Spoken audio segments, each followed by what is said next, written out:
Les livres précieux, ce libraire fribourgeois né du côté d'Amsterdam les déniche dans les couvents, les armoires des défunts lors du partage des héritages, ou alors chez les brocanteurs, les antiquaires, sur Internet et dans les ventes aux enchères.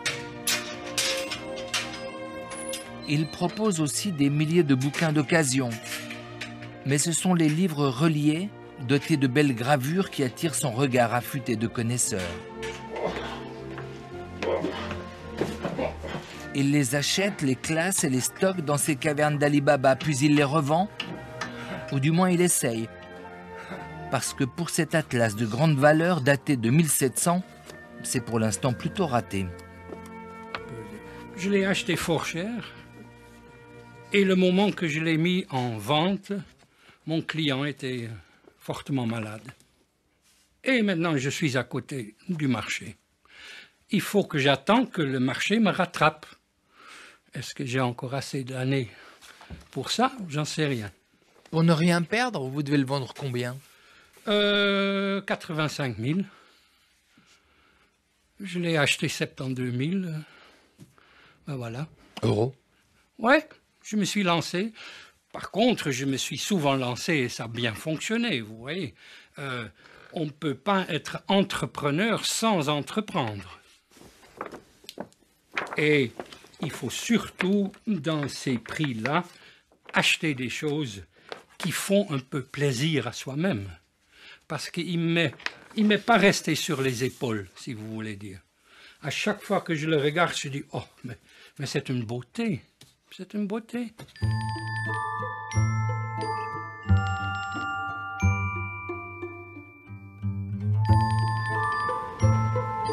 Il existe aussi à Genève, Neuchâtel ou ici à Lausanne, à l'ombre des paillots et des fnacs, de petits nids d'érudits nourrissant leur attirance pour des livres dont 99,99% des humains ignorent l'existence.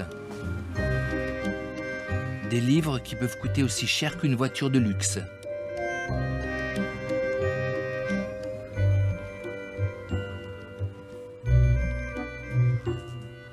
Il y a ma grande passion, c'est ce voyage de Saint-Non dans les royaumes de Naples et de Sicile. Un bouquin dont j'avais lu grand bien dans une bibliographie, c'était bientôt il y a 40 ou 50 ans, quand je commençais vaguement à m'intéresser aux livres anciens, et ce livre m'avait fait rêver. J'ai dû attendre 2006 pour l'acquérir. C'est vraiment un des sommets de l'édition du XVIIIe siècle. Oui, à propos, je vois que vous avez un voyage de Saint-Non, oui. Je peux. Oui, vous voulez le prendre? Je peux, oui. Merci. C'est vrai que c'est pas le livre de poche. Wow. D'accord. Quand vous le consultez, qu'est-ce que vous ressentez? Je voyage aussi, dans le temps. Et puis en fait, c'est un plaisir des cinq sens. Le libraire doit vendre, mais à regret parfois, car lui aussi entretient un rapport amoureux avec certains livres. Ça peut être, je ne sais pas, Tour du monde en 80 jours de Jules Verne, la toute bonne édition, et puis on la voit pour la première fois. Ça peut être, dans mon cas, un livre de voyage en général, des livres avec des gravures anciennes et surtout des cartes anciennes. Ou alors une extrêmement belle rayure aux armes ça peut être Mazarin, Colbert, etc. Et puis là, on touche ça et on se dit, tiens, 400 ans, 300 ans, 200 ans plus tard, il est là, en très bon état. Et ça, je trouve qu'on est des privilégiés d'être dans ce monde-là. Oh, Tartuffe. Ah oui, Tartuffe, oui. Amour et passion. Merci. Le collectionneur désire acheter, surtout pas emprunter. Il y a un passage. C'est exactement ça. Et il passe quelque temps le livre dans notre librairie, on le décrit, on le garde, on le sauvegarde, si vous voulez. Et finalement, il part. Dans une bibliothèque, non, disons qu'il... Très souvent, il finit dans des réserves précieuses, qu'on appelle les réserves précieuses. Mais pour qui? Pour les chercheurs, pour les bibliothèques, rarement pour le public. Reste que les bibliothèques permettent de consulter des éditions originales de très grande valeur. Voilà, monsieur, les vues d'Égypte de Louis Mayer. Merci. L'Unitec de Lausanne dissimule ses ouvrages les plus rares dans un bunker dont les conditions de température et d'humidité sont idéales pour les conserver indéfiniment. Parmi ces trésors, les fameux incunables du XVe siècle qui font briller les yeux des bibliophiles. Alors, nous pénétrons ici à la réserve précieuse, local qui contient environ 20 000 volumes. Divisés en différents quartiers, vous avez la bibliophilie récente, moderne, le XVIe siècle qui se côtoie, et puis notre petite réserve d'incunables, ces livres publiés au XVe siècle, le berceau de l'imprimerie, 1450, les premiers travaux de Gutenberg, et on a des pièces très intéressantes, notamment ici, ce Fasciculus Temporum, une histoire universelle, qui est le premier livre qui a été imprimé dans le canton de Vaud. Des siècles d'histoire vaudoise sommeillent dans ces rayons ou sur la toile, car la plupart de ces documents sont numérisés et consultables depuis n'importe quel ordinateur dans le monde. Pour moi, c'est une des missions importantes, c'est que tous ces livres qui n'existent pas pour le commun des gens, ils méritent vraiment peut-être mieux, mais là je vais me mettre beaucoup de collectionneurs sur le dos, que d'être simplement dans l'armoire ou la bibliothèque d'une personne. 95 000, 100 000 ici.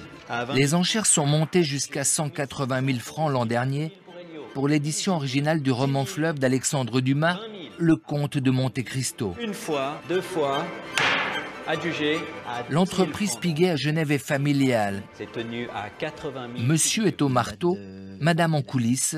Elle s'occupe des livres et prépare les mises de départ pour la prochaine vente qui aura lieu au mois de décembre. 1729. 1729. Il n'y a pas de Et restauration. tu as une idée du prix, déjà? L'estimation que ça peut faire? Alors, normalement, on devrait être autour de 2-3 000, voire 3-5 000. Le premier critère, c'est le contenu. Le contenu ici est très important et très intéressant puisqu'il s'agit d'une découverte d'un pays lointain au XVIIIe, le Japon. Et donc, ça va dans la catégorie des voyages. C'est toujours un sujet très commercial. Ensuite, il y a le critère de l'état. Ici, l'état est quand même plutôt bon. Les coins sont en bon état, les coiffes ici des ouvrages sont correctes et surtout l'intérieur est très propre, absolument exempt de rousseur et de déchirures, de choses qui font que l'ouvrage est moins intéressant. Et enfin, on a ici une reliure qui est d'époque, c'est-à-dire que ce veau moucheté est vraiment du XVIIIe siècle, date de l'ouvrage. Donc ces trois critères sont réunis pour normalement avoir déjà un prix de départ intéressant pour ce type d'ouvrage. L'amour des livres pousse parfois le collectionneur à acheter au-dessus de ses moyens. C'est arrivé à l'éminent neurologue qui nous reçoit sur les hauteurs de Montreux, dans la clinique privée où il travaille aujourd'hui. Un esthète qui, il y a une quinzaine d'années, avait ponctionné une part des finances de son précédent employeur pour nourrir sa collection personnelle. Affaire dont il ne veut plus parler aujourd'hui, même s'il l'évoquait dans son roman « Le bibliophile ». À la suite d'une dénonciation, ses écarts de gestion furent découverts et il fut congédié sur le champ, puis arrêté et incarcéré, écrivait-il dans ce roman. Bon, c'est un livre qui est en partie autobiographique. C'est de la fiction, mais comme vous savez, la fiction est des fois très proche de la réalité. La justice est passée, la passion des livres est restée, mais elle a un peu changé. Je pense que j'étais assez banalement un collectionneur, petit à petit, qui a essayé de construire un petit quelque chose, si vous voulez, d'un ensemble qui lui plaise. Et maintenant, je me considère plutôt, comme je dis, c'est pas seulement une boutade, un décollectionneur. C'est-à-dire que je pense qu'en devenant plus âgé, plus expérimenté, on épure beaucoup sa collection, si on en a une. À la limite, le vrai collectionneur, me semble-t-il, devrait finir son existence avec 3, 2, 1 ou voire 0 livres, parce qu'il a accompli quelque chose et il n'a plus besoin d'avoir ces objets. Un décollectionneur devenu sage qui a réuni dans ce bel ouvrage les livres rares et les trésors dont il s'est séparé.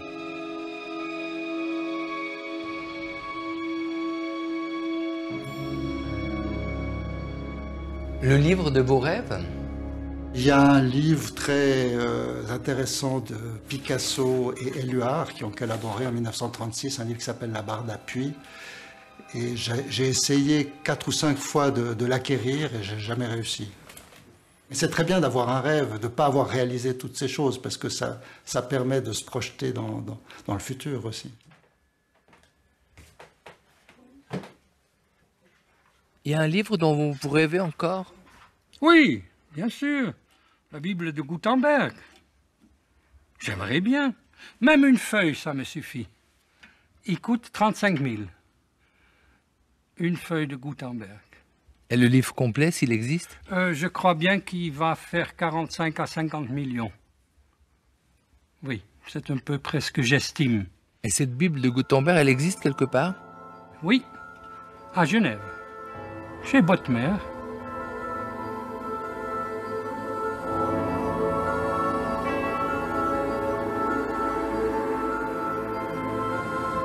Une autre surprise nous attendait encore dans cette ancienne scierie située à Corcelles dans la Broye.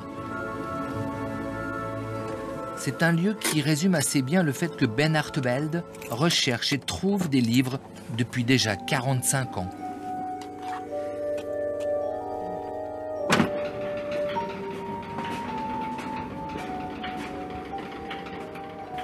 C'est mon cher dépôt, appelé Goulag par ma femme parce qu'il fait froid.